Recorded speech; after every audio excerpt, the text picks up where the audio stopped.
तो 8,000 रुपये में टाइम की मिल जाएगी और 5-6 हज़ार रुपये में शायद कैरियर लॉन्चर की मिल जाएगी। आपको क्या करना है, टॉपिक पर्टिकुलर सर्च लिख लेना कि कौन से टॉपिक्स हैं। अगर आपको फिर भी दिक्कत, so guys welcome back to your channel the CAT mastery. तो कैट मास्टरी के अंदर क्या चीज हम डिस्कस करेंगे कि सेल्फ स्टडी के साथ साथ बेस्ट एमबीए की कोचिंग कौन सी होनी चाहिए और साथ के साथ सेल्फ स्टडी कैसे करें। क्योंकि देखो गाइज, हमने जैसे पिछली वीडियो में काफ़ी सारा डिस्कशन किया है कि बेस्ट एमबीए की कोचिंग कौन सी है, काफ़ी सारी वीडियोस बना चुके हैं।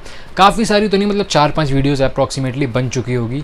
तो अगर आप कोचिंग इंस्टीट्यूट, जैसे कि मैं पिछली वीडियोस में आपसे कहता आ रहा हूँ कि कोचिंग इंस्टीट्यूट आपको ज्वाइन नहीं करना, क्योंकि देखो मैं अपने पास्ट एक्सपीरियंस से क्या बता रहा हूँ कि जब मैंने कोचिंग ज्वाइन करने के बाद जब मैंने उसको सारी चीज़ें एनालाइज करी, तो उसके बाद मेरे को ये समझ में आया कि यार कोचिंग के बिना भी मैं इसको कर सकता था।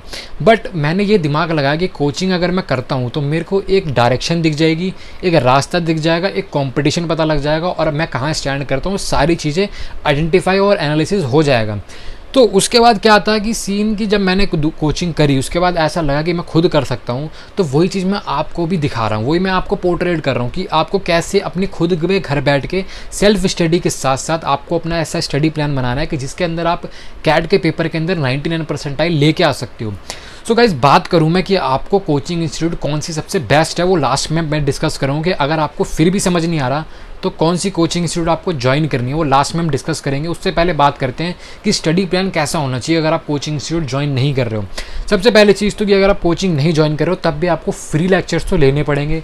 तो सबसे पहली चीज़ तो अनअकैडमी के अंदर आप फ्री लेक्चर्स ले सकते हो, क्योंकि अनअकैडमी के अंदर प्रॉपर हिंदी मीडियम में, जैसे कि मैं आपसे इंटरेक्शन मेरी हो रही है, हमारा जो भाईचारा, जो भाई बंधु वाला रिश्ता है, बहन तो मतलब होगी तो ठीक है, नहीं है तो कोई दिक्कत नहीं है। सो उसके बाद जो इंटरेक्शन है ना हमारा, वो मतलब प्रॉपर तरीके से आपको मेरी हर बात समझ में आ रही है, हम एक दूसरे से इंटरकनेक्टेड है, मतलब लिंक्ड अप है। सो उसके अंदर हमारा को सारा काफ़ी सारी मतलब हमारा मतलब वी आर एक फैमिली। सो उसके बाद सीन ये होता है कि जैसे कि हमारी जो फैमिली है, सो उसके अंदर आपको अनअकैडमी में समझ में आएगा कि ये हिंदू टू हिंदी हमारे को सारी चीज़ें समझ में आ रही है। बट रोधा के अंदर क्या सीन था, रोधा के अंदर थोड़ा सा वो इंग्लिश में बात करते थे, वो थोड़ा सा साउथ साइड से है, मतलब जो उनकी फैकल्टी टीचर हैं, काफ़ी रिस्पेक्ट करता हूँ, काफ़ी इज्जत है उन लोगों के लिए, जो भी फैकल्टी टीचर पढ़ाते हैं बच्चों को, काफ़ी मेहनत लगती है। I know everything about that. So मैं उनकी काफ़ी रिस्पेक्ट करता हूँ, बट वो थोड़ा साउथ साइड से हैं और वहाँ की जो इंग्लिश है वो थोड़ी सी हमारे को, मतलब दिल्ली से जो है उनको थोड़ी सी समझ नहीं आती। मैं अपना पर्सनल एक्सपीरियंस बताऊँ तो मेरे को भी नहीं आती, आप लोगों को भी नहीं आती होगी तो कमेंट बॉक्स में कमेंट कर देना, कोई इशू नहीं है।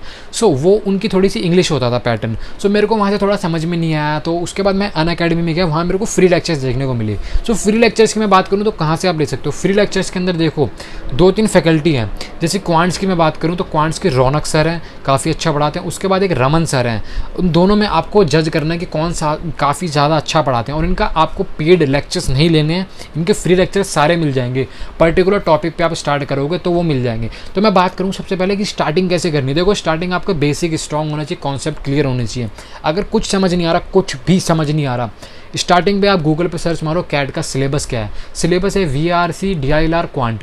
VRC के अंदर आपको रीडिंग कॉम्प्रिहेंशन के कैसे स्ट्रॉन्ग करना है, आपको नोवेल्स पढ़ने हैं, उसके बाद एओन एसेस पढ़ने हैं, एओन आइडियाज़ पढ़ने हैं, न्यूज़पेपर रीडिंग करनी है और आपको रीडिंग कॉम्प्रिहेंशन को रीडिंग करनी है। उसके बाद उसको स्क्रीन रीडिंग करनी है, उसके बाद उसको कॉम्प्रिहेंड करना है दिमाग में कि क्वेश्चन क्या पूछ रहा है, ऑड मैन आउट है, क्या पूछना चाह रहा है, क्या ऑथर कहना चाह रहा है, क्या उसका पॉजिटिव इम्पैक्ट है, क्या उसका नेगेटिव इम्पैक्ट है, सारी चीज़ें आपको आइडेंटिफाई करनी है। वो जब भी होगी जब आप रीडिंग करोगे, स्क्रीन रीडिंग करोगे थ्रू नोवेल्स, थ्रू रीडिंग क्या बोलते हैं, आपको एओन एसेस, एओन आइडियाज़, सारी चीज़ें करनी है। उसके साथ साथ आपको वोकैबुलरी पे भी ध्यान देना है, जो आपको डिफिकल्ट वर्ड है वो आपको आइडेंटिफाई करके लिख लेने हैं। उसके बाद DILR की मैं बात करूँ, DILR के अंदर काफ़ी सारे बच्चों को काफ़ी ज़्यादा दिक्कत आ रही है। सो DILR के अंदर आपको, DILR का सीन ये होता है data interpretation and logical reasoning. आप किस तरीके से लॉजिक लगा के उसको पजल को सॉल्व कर रहे हो। बेसिकली क्या होता है, कॉम्प्रीहेंशन मतलब होता है कि आपको उसके अंदर रीडिंग करनी है। रीडिंग कॉम्प्रीहेंशन वो मतलब एक पैसेज की तरह होता है और पैसेज आपको पढ़ना पड़ेगा जब आपकी रीडिंग स्पीड काफ़ी अच्छी होगी, जो कि VRC से आप लेके आ रहे हो। उसके बाद आपको उस पजल को सॉल्व करनी है। अगर आपसे पजल सॉल्व नहीं हो रही है ना, कोई दिक्कत नहीं है। आपको उसको 1 घंटा 2 घंटे पूरा पढ़ना है, धीरे धीरे पढ़ना है, सारी एक एक लाइन बाय लाइन पढ़ना है, क्या कहना चाह रहा है पूरा उसको मतलब एक गो थ्रू कर लेना, पेज पे लिख लेना कि अच्छा ये चीज़ें दी हुई है, क्या क्या चीज़ें नहीं दी, क्या क्या चीज़ें मुझे आइडेंटिफाई करनी है, सारी चीज़ें ध्यान में रखनी है। उसके बाद आपको देखना है कि मैं इस पजल को इनकी जो हिंट दी है इससे मैं क्या चीज़ें आइडेंटिफाई कर पा रहा हूँ, क्या नहीं कर पा रही हूँ। उसके बाद अगर आपसे 1 या 2 घंटे के तक उसका सॉल्यूशन नहीं आ रहा है, उसके बाद आपको उसका सॉल्यूशन देखना है, बट कोशिश करनी है कि उसका सॉल्यूशन पूरा गो थ्रू नहीं करना उसका। क्वांट की मैं बात करूँ, क्वांट के अंदर काफ़ी सिंपल चीज़ें होती हैं। स्टार्टिंग में time speed distance, time and work, उसके बाद linear equation, simple equation, quadratic equation, ये बच्चों वाले जितने भी टॉपिक एनसीईआरटी में आपने पढ़े थे, इसका भी आपको गूगल पे सर्च करोगे, गो थ्रू करोगे, प्रॉपर सारी चीज़ें लाइन वाइज आ जाएगी। उसका आपको क्या करना है, टॉपिक पर्टिकुलर सर्च लिख लेना है कि कौन से टॉपिक्स हैं। अगर आपको फिर भी दिक्कत है कमेंट बॉक्स में कमेंट कर देना। और एक हमने कैट की फार्मूला बुक बनाई है, माई कैट फार्मूला बुक, आप चैनल पर चेक करोगे तो वहाँ पर दिख जाएगी। उसके अंदर आपको सारे टॉपिक वाइज सारी शॉर्टकट ट्रिक्स और फार्मूला सारी चीज़ दिख जाएगी। उसके बाद आपको क्या करना है, वो सब सारे पर्टिकुलर टॉपिक सर्च करने हैं। सर्च करने के बाद आपको अनअकैडमी के फ्री लेक्चर्स जो हैं वहाँ पे आपको सर्च करने के बाद उस लेक्चर की प्रॉपर पर्टिकुलर 1 घंटे 1.5 घंटे 2 घंटे की वीडियो मिलेगी। वहाँ से आप वो लेक्चर देखने के बाद उसके बाद आपको आना है कि मेरे को सॉल्यूशन मतलब प्रैक्टिस कहाँ से करनी है। प्रैक्टिस के लिए आपको मॉक सीरीज़ लेनी पड़ेगी। मॉक सीरीज़ आप टाइम की ले सकते हो और करियर लॉन्चर की ले सकते हो। अगर आप मेरी पर्सनल राय मानो तो आप टाइम की ले सकते हो अगर आपको ज़्यादा बजट नहीं है। उसके बाद अगर आप 2 की भी ले सकते हो, 8,000 रुपये में टाइम की मिल जाएगी और 5-6 हज़ार रुपये में शायद कैरियर लॉन्चर की मिल जाएगी। उसके बाद आपको उसके अंदर सेक्शनल टेस्ट देने, जैसे कि आपने टाइम स्पीड एंड डिस्टेंस पढ़ लिया, उसके बाद आपको उसका सेक्शनल टेस्ट देना है। सेक्शनल टेस्ट के अंदर आपको क्वेश्चंस देखने को मिलेंगे। उसके बाद आपको देखना है कि मेरे कितने मार्क्स आए उसके अंदर, क्योंकि टाइम बेस्ड सेक्शनल टेस्ट होएगा। उससे पहले मैं बात कर लूँ, सेक्शनल से पहले आपको प्रैक्टिस क्वेश्चंस कहाँ से करने हैं। क्वेश्चंस काफ़ी सारे मिल जाएंगे आपको, इंटरनेट पर आप सर्च करोगे ना तो बहुत सारे क्वेश्चंस मिल जाएंगे और आपको सेक्शनल टेस्ट में तो मिलेंगे। सेक्शनल टेस्ट देने के बाद से पहले आपको क्या करना है, प्रीवियस ईयर क्वेश्चन पेपर आपको उठा लेने हैं उस पर्टिकुलर टॉपिक के। जैसे टाइम स्पीड एंड डिस्टेंस के आपको कैट के 10 साल पहले के क्वेश्चन पेपर निकाल लेने हैं, टॉपिक वाइज आ जाएंगे। और अगर आपको DILR में कोई भी इशू आ रहा है तो प्रीवियस ईयर क्वेश्चन पेपर हमने टॉपिक वाइज लगा रखे हैं, एज अ कम्युनिटी पोस्ट कर रखे हैं। तो चैनल को सब्सक्राइब करोगे, उसके बाद कम्युनिटी पे जाओगे तो वहाँ पे आपको देखने को मिलेगा कि प्रीवियस ईयर क्वेश्चन पेपर आपको टॉपिक वाइज कैसे देखने को मिलेंगे। उसके बाद आपको सारी चीज़ें आइडेंटिफाई कर ली, प्रीवियस ईयर क्वेश्चन पेपर हो गए, सेक्शनल टेस्ट हो गए, उसके बाद जाएंगे मॉक टेस्ट पे। मॉक टेस्ट से पहले आपको previous year question, sectional test हमने सबको दे दिया, प्रैक्टिस कर ली, क्वेश्चंस कर लिए, सब कर लिया। अगर आप बुक मेरे से पूछना तो बुक मैं रिकमेंड करूँगा अरुण शर्मा की, आप ले सकते हो। वरना आपको हम गिव अवे करेंगे कैट की और टाइम इंस्टीट्यूट की, हमारे पे कोचिंग इंस्टीट्यूट की क्या बोलते हैं प्रॉपर तरीके से स्टडी मटेरियल पड़ा हुआ है। तो अगर हमारे 1000 सब्सक्राइबर कंप्लीट होते हैं तो हम उसका गिव अवे करेंगे। उससे पहले मैं बात कर लूँ तो आपको अरुण शर्मा की आप बुक ले सकते हो, OLX पे मिल जाएगी, 1500 रुपये से स्टार्टिंग हो जाएगी। मतलब 4-5 बुक आपको देखने को मिल जाएगी अप्रॉक्सीमेटली। हाँ, 4 बुक होगी, मैक्सिमम 5 होगी, वो आपको देखने को मिल जाएगी। वहाँ से आप ऑर्डर करके वहाँ से आप क्वेश्चन सॉल्व कर सकते हो। सारी चीज़ें सेट हो गई, सारा कॉन्सेप्ट क्लियर हो गया।